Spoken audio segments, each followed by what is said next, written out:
The Questions of King Milinda. Book 1, The Secular Narrative. Chapter 1. 1. Description of Skala.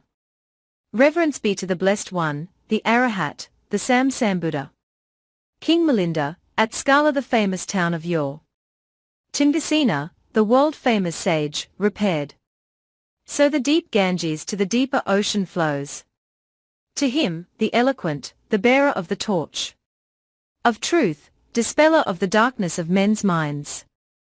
Subtle and knotty questions did he put, many, turning on many points. Then were solutions given, profound in meaning, gaining access to the heart, sweet to the ear, and passing wonderful and strange.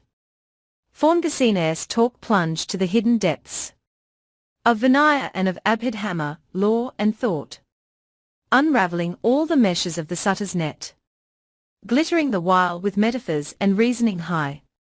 Come then, apply your minds, and let your hearts rejoice, and hearken to these subtle questionings, all grounds of doubt well fitted to resolve.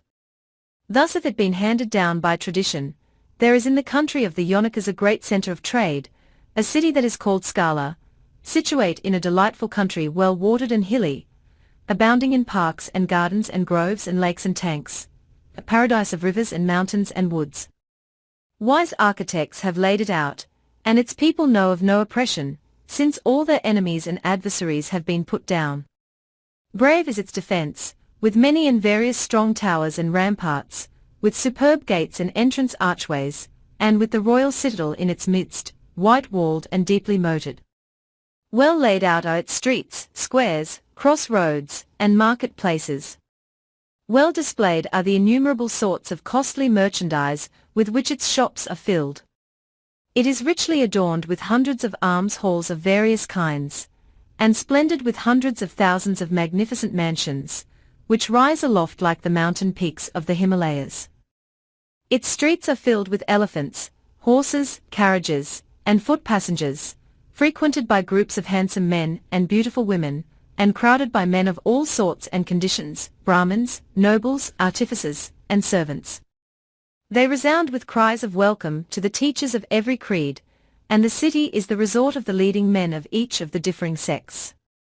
Shops are there for the sale of Benares muslin, of Kumbra stuffs, and of other cloths of various kinds, and sweet odors are exhaled from the bazaars, where all sorts of flowers and perfumes are tastefully set out.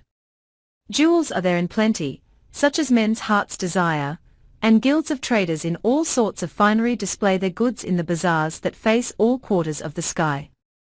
So full is the city of money, and of gold and silver ware, of copper and stone ware, that it is a very mine of dazzling treasures. And there is laid up there much store of property and corn and things of value in warehouses, foods and drinks of every sort, syrups and sweetmeats of every kind. In wealth it rivals Atara Kuru, and in glory it is as Akamand, the city of the gods.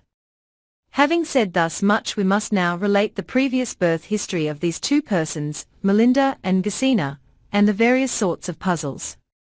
This we shall do under 6 heads. Their previous history, Pubba Yoga. The Milinda problems. Questions as to distinguishing characteristics.